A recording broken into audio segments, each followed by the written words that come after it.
मध्य प्रदेश में इस साल होने वाले विधानसभा चुनाव में विंध्य क्षेत्र के रीवा और शहडोल संभाग की सीटों पर चुनावी मुकाबला बेहद रोचक होगा। इस बार भाजपा कांग्रेस के मुकाबले एक और नया दल भी होगा। दोनों संभागों की 30 सीटों पर नए दल विंध्य जनता पार्टी यानी बीजेपी के प्रत्याशी भी चुनावी समर में ताल ठोकते नजर आएंगे।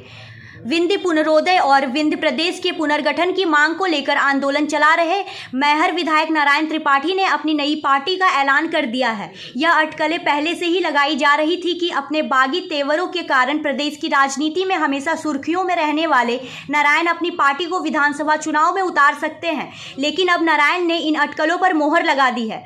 मैहर में आयोजित विंध्य प्रीमियर लीग सीजन 2 के समापन समारोह के दौरान मैहर स्टेडियम में रीवा शहडोल संभाग की 30 सीटों पर बीजेपी प्रत्याशियों के चुनाव लड़ने का ऐलान नारायण ने खुद किया।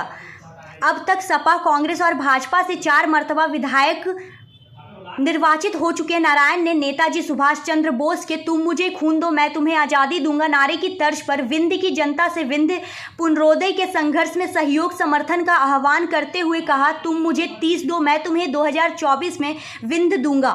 15 अप्रैल तक आएगा विंध्य जनता पार्टी का पंजीयन। नारायण के इस ऐलान से सतना ही नहीं प्रदेश भर में सियासी गर्माहट बढ़ गई है, क्योंकि माइके लाल मूवमेंट के बावजूद पिछली बार विंध्य की 30 सीटों में से 27 सीटों पर भाजपा को जीत हासिल हुई थी। अब अगर इस बार नारायण की बीजेपी चुनाव मैदान में उतरी तो इसका सीधा असर बीजेपी के वोटों और रीवा, सतना, सीधी, सिंगरौली, शहडोल, अनूपपुर और उमरिया जिले में भाजपा के कब्जे वाली सीटों पर पड़ने से इनकार नहीं किया जा सकता।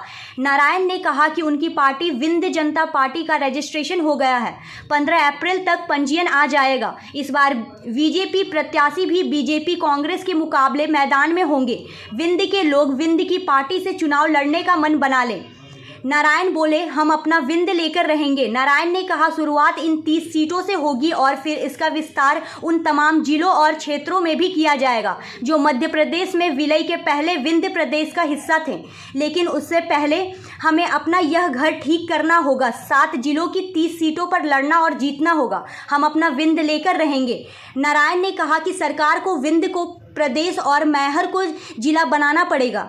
"हमारे साथ अन्याय हुआ है, हमारा विंध्य हमसे छीना गया है, हम इसे वापस लेकर रहेंगे। विंध्य की मांग करने में नेता सरकारों की नाराजगी से डरते रहते हैं, लेकिन मुझे कोई डर इसलिए नहीं है क्योंकि मेरा इस मप्र की धरती पर कोई धंधा कारोबार नहीं है जिसे सरकार बंद करा दे। मेरा एक ही सपना विंध्य प्रदेश का पुनरोदय हो, क्योंकि हमारे क्षेत्र और हमारी पीढ़ियों का विकास विंध्य प्रदेश के पुनर्गठन से ही होगा। सतना से प्रदीप गौतम की रिपोर्ट।